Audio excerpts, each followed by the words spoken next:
En 1958, Mao lance une nouvelle politique, le Grand Bond en avant, un projet grandiose qui vise à transformer la Chine en une riche puissance mondiale.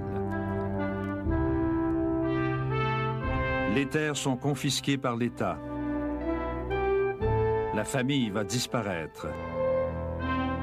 Et on va regrouper la population en immenses communes. Une abondance utopique va résulter de la force pure de la volonté.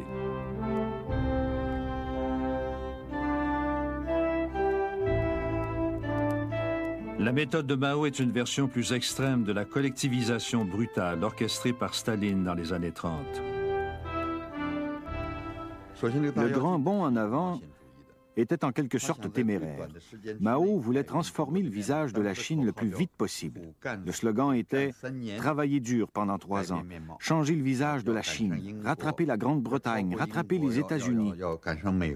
C'était complètement irréaliste. L'acier étant toujours un symbole clé de la vitalité nationale, le pays entier retourne aux fourneaux de l'ère pré-industrielle. Les gens travaillent jour et nuit pour produire d'énormes quantités de métal inutiles. La plus grande ville de la Chine est Shanghai. J'y suis allé au plus fort du grand bond en avant. Je suis monté sur le toit d'une haute maison et de là, je pouvais voir que tout Shanghai était en flammes. Dans chaque cour, on fondait de l'acier. On laisse pourrir les récoltes. On fait fi des connaissances scientifiques et du bon sens. Personne n'ose dire la vérité, de peur d'être arrêté, ou pire encore.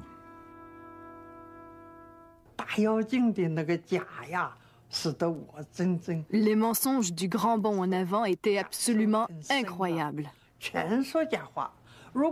Tous ceux qui ne répétaient pas ces faussetés étaient rétrogradés ou perdaient leur emploi. Depuis l'époque du grand bond en avant, tous les Chinois ont appris à mentir.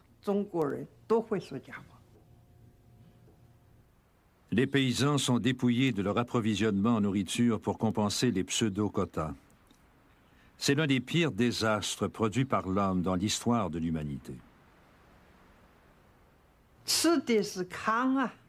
Nous étions réduits à manger les enveloppes des grains, et non le grain lui-même. Nous mangions des feuilles d'arbres.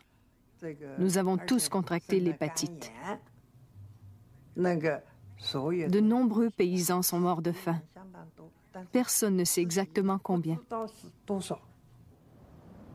La politique de Mao entraîne la mort de plus de 30 millions de personnes.